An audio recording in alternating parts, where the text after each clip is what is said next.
Ag AM in Kansas is brought to you in part by Sure Crop, liquid crop nutrition delivered right to your farm.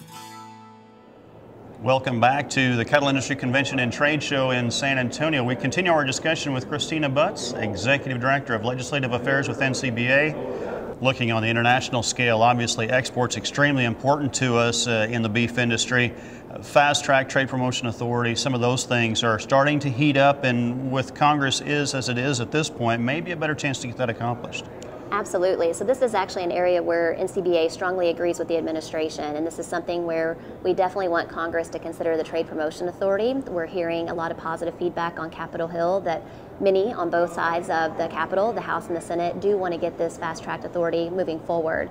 The Trans-Pacific Partnership continues to be a big focus for NCBA's membership, and we actually have our U.S. Trade Representative's office here at our Cattlemen's Convention talking on Friday about those conversations and what that means for cattle producers. So you're going to see hopefully a lot of activity on the trade front. We continue to work with Capitol Hill. They have a big interest on the trade Trans-Pacific Partnership altogether, and what a lot of people may not realize is once we negotiate that deal with those countries, then that deal has to go to Congress and it has to be passed by the House and the Senate. So there's still a few more steps in that whole process, but Congress is playing a very important role in just making sure that these negotiations do look out for agriculture and specifically the beef industry.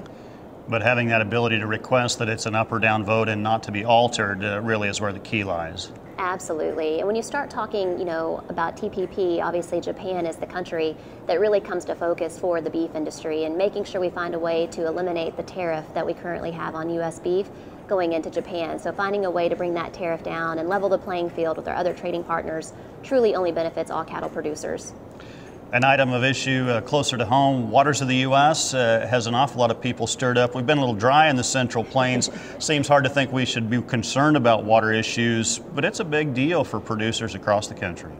We know in WOTUS, Waters of the United States, is that proposed rule that EPA put forward, and we had some great success with Congress, and Congress actually put some defunding language in their appropriations bill, their end-of-year spending bill, on the interpretive rule. Because once EPA put out the proposed rule under the definition and redefining that under WOTUS, they also put out an interpretive rule talking about their partnership with the NRCS agency within USDA. So happy to report that just last week, EPA did withdraw the interpretive rule altogether. Obviously, we're supportive of the language and the members of Congress and the House and Senate that actually put that into the spending bill to defund those efforts.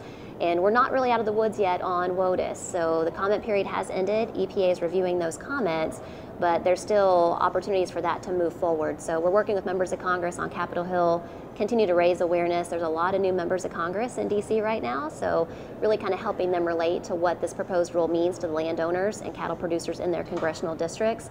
And then we're going to do all we can to either defund it completely or find a way to have EPA pull back that proposed rule altogether, which is what we've been asking them to do all along.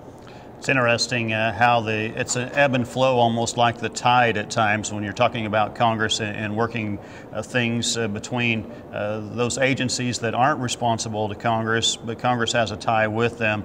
That makes our work with our legislators extremely important. Absolutely. Congress plays a very important oversight role, and I think over the next 2 years you're going to see a stronger focus from both the House and the Senate from an oversight perspective. So making sure that constituents, cattle producers, members of NCBA are engaging with their elected officials so they know what's going on the regulatory side is going to be just as important over the next 2 years as anything else that we do in Washington.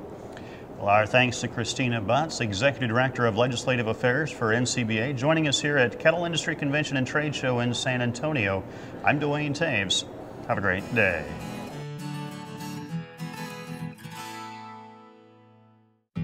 This hog is head over hoof for meal made from U.S. soybeans. Now, one hog isn't that impressive, but suppose we add another, and another, and another. Before long, you've got billions of hungry customers around the world all clamoring for the same thing. Our soybeans.